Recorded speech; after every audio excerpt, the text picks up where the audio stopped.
Hello,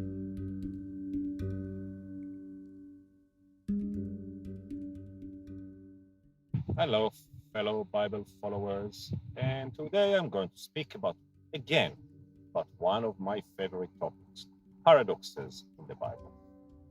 And then I'll speak about making grades. Think about it. What is the role of a paradox?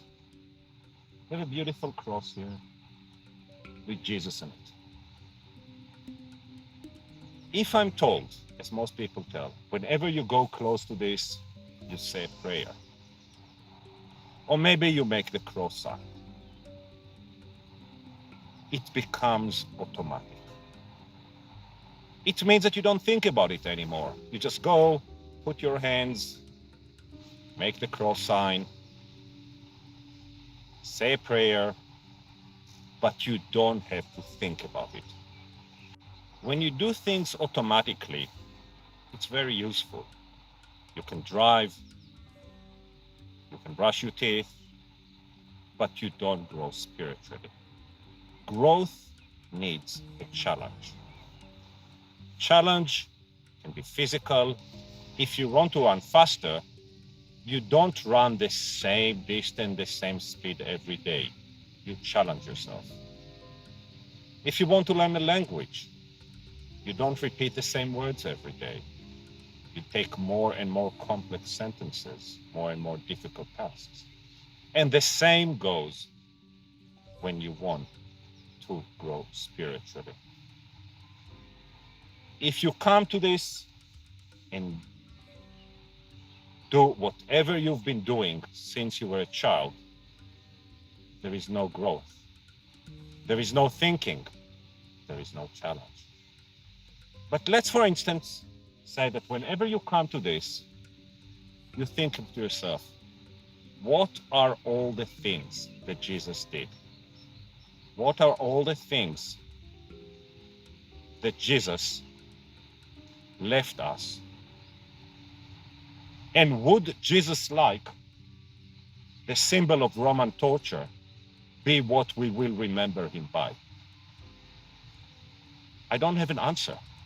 But if every time you see a cross, you think about it, you start thinking about Jesus. You start thinking about what his life meant to us. You start thinking about what I need to do to be a better person, to justify his sacrifice. This is what a paradox does. And that's the reason that you have paradoxes in the Bible. It's not that you say, do this, wash like this, eat like that. This you follow. There is law that you need to abide. The growth starts when you challenge yourself, when you don't know, when you have a problem that you have to solve. By the way, I apologize for the noise. We are close to the road.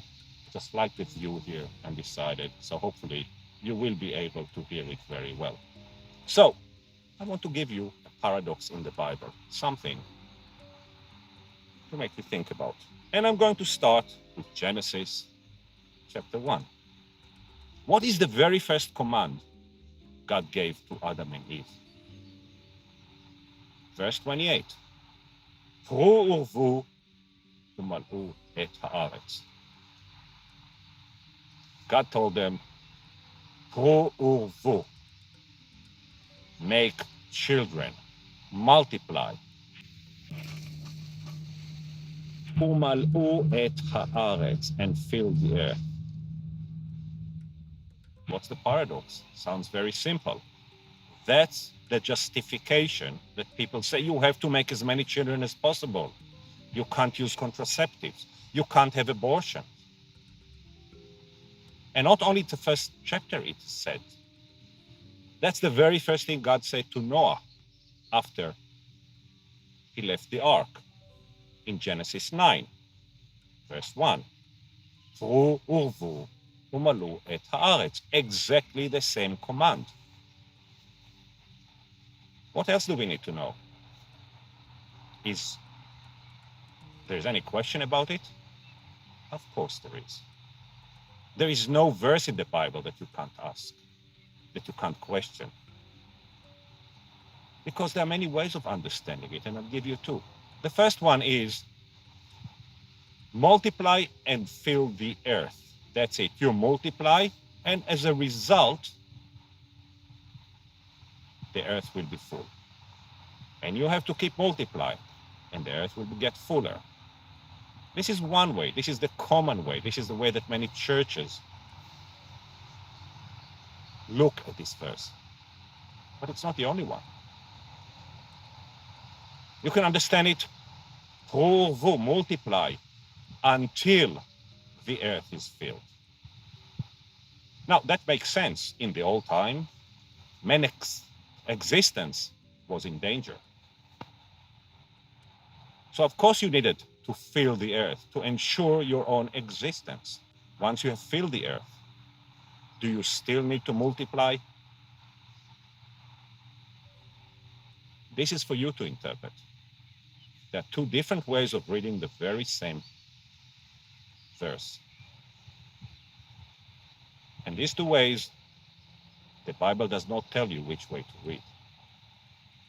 Nobody knows what God meant when he said that. None of us understands the mind of God. So all we have is the words of God.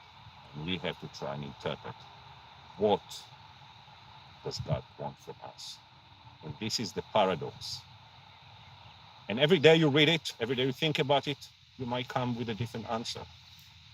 And every time you come with a different answer, your insight into this verse will get deeper and deeper. And this is how I read the Bible, not by blind obedience to the interpretation of men, but by trying to understand the words as they appear in the Bible. Have a blessed day.